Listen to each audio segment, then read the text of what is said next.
Guys, welcome back to my YouTube channel Knowledge Begins.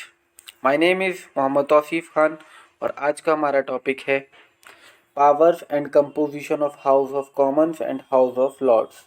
House of Lords और House of Commons की powers क्या है, उसमें composition क्या है, यानी कि कितने कितने मेंबर्स हैं। Introduction. The parliament consist the king and the two houses. Parliament के अंदर क्या आता है, पार्लियामेंट सिर्फ टू हाउसेस से मिलकर नहीं बनता है, पार्लियामेंट के अंदर किंग भी आता है, किंग और to houses of the parliament, ये तीनों चीजें मिलकर पार्लियामेंट बनता है। तो अगर आपसे कोई पूछे कि पार्लियामेंट में क्या क्या आता है, तो king and the two houses of parliament, House of Lords and House of Commons. ठीक है, और अगर कोई पूछे कि कितने हाउसेस हैं, तो टू हाउसेस हैं सिर्फ। Next, the first parliament is supposed to be summoned by Simon de Montfort in 1265। यानी कि सबसे पहले पार्लियामेंट की मीटिंग जो बुलाई गई थी वो साइमन डी मॉन्फोर्ट ने बुलाई थी 1265 में। लेकिन बाद में जो ग्लोरियस रिवॉल्यूशन आया 1688 में, उसके बाद जो है वो सुप्रीमेसी मिली पार्लियामेंट को, वहाँ की वो सुप्रीम पावर बन गया पार्लियामेंट, ग्लोरियस रिवॉल्यूशन 1688 के बाद। अब देखते हैं composition of common house of Commons. The House of Commons is an elected body consisting of 650 members. तो कितने मेंबर्स हैं इसमें टोटल? 650 मेंबर्स हैं, जिन्हें हम क्या कहते हैं, जिन्हें हम कहते हैं एमपीज, यानी कि मेंबर ऑफ पार्लियामेंट।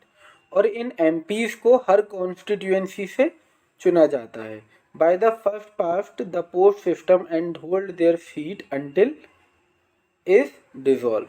और ये जब एक बार चुने जाते हैं तो ये 5 साल के लिए रहते हैं, जब तक दोबारा से हाउस ऑफ कॉमन जो है वो डिसॉल्व नहीं हो जाता। तो 5 साल का इनका टर्म होता है। The House of Commons of England started to revolve in the 13 and 14 century. England में पार्लियामेंट में जो सुप्रीमेसी आई या फिर वो रिवॉल्व जो हुआ वो धीरे धीरे हुआ। ठीक है, तो 13 और 14 सेंचुरी में बहुत ज़्यादा उसमें इवोल्यूशन आया। The House of England, the House of Commons of England started to evolve in the 13 and 14 century. In 707 it become the House of Common of Great Britain. 1707 में वो हाउस ऑफ ग्रेट ब्रिटेन बन गया। उसके बाद उन्होंने political union बना ली, किसके साथ? स्कॉटलैंड के साथ। तो वो house of common great Britain के बन गए, फिर आयरलैंड के भी।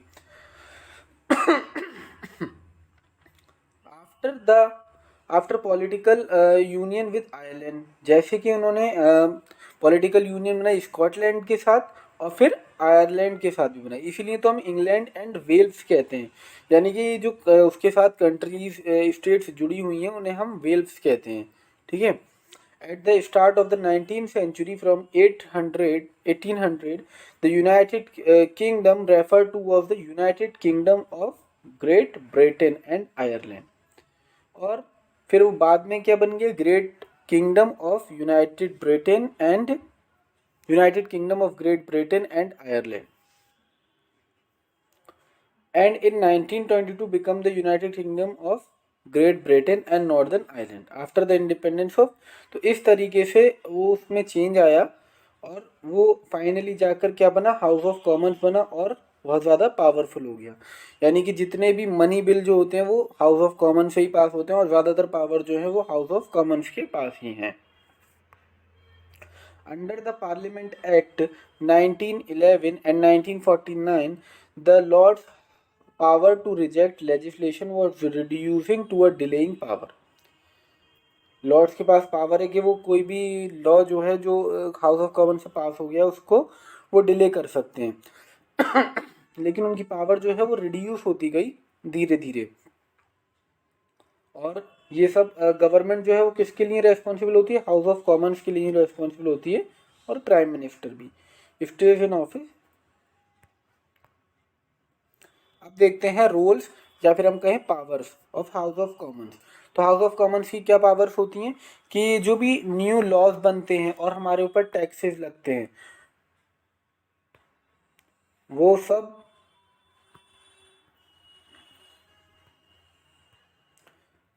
वो सब हमारे ऊपर हाउस ऑफ कॉमन्स लगाते हैं। जैसे कि हमारे हाउस ऑफ कॉमन्स में क्या डिसीजन लिए जाते हैं जो हमें सबको अफेक्ट करते हैं, जैसे कि हमारी health service, environment, transport, jobs, school, ठीक है, या जो भी क्राइम से रिलेटेड है।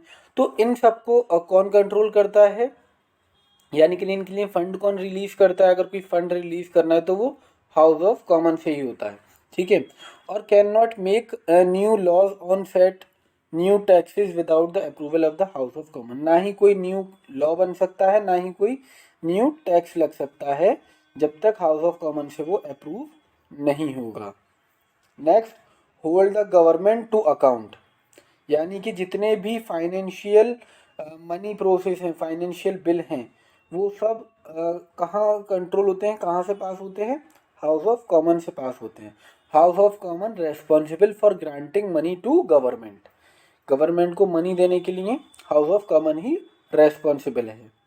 Next, debate the issue of the day. अगर कोई इशू है बहुत बड़ा तो उसके ऊपर डिबेट की जाती है, फिर उसके ऊपर लॉ बनाया जाता है। तो डिबेटिंग भी इसी में होती है, हाउस ऑफ कॉमन्स में स्टार्ट होती है सबसे पहले।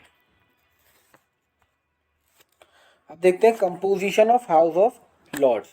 तो हाउस ऑफ लॉर्ड्स में 300 मेंबर्स हैं, जिसमें से 240 मेंबर्स इलेक्टेड मेंबर्स हैं और 60 अपॉइंट किए जाते हैं इंडिपेंडेंट मेंबर्स में से। और जिसमें से 12 मेंबर्स जो हैं वो इंग्लैंड के चर्च में से होते हैं, यानी कि बिशप्स होते हैं जो कि हाउस और लॉर्ड्स में बैठते हैं।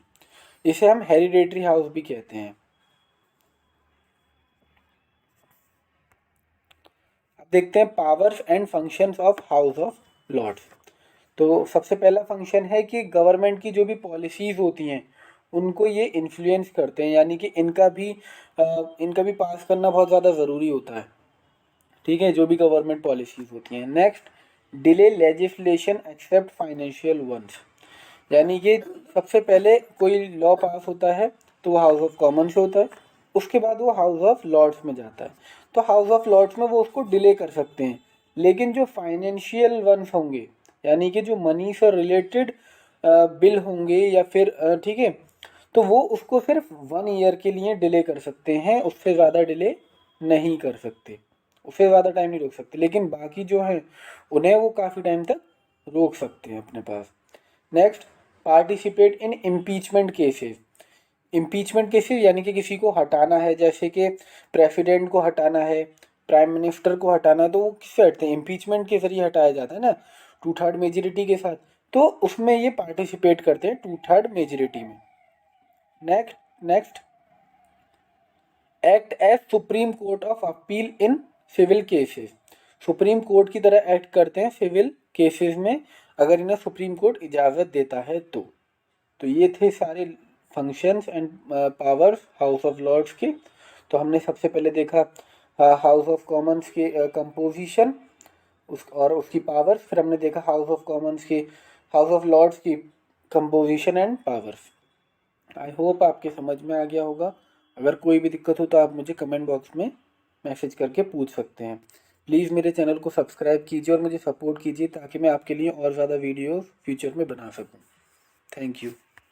Thanks for watching.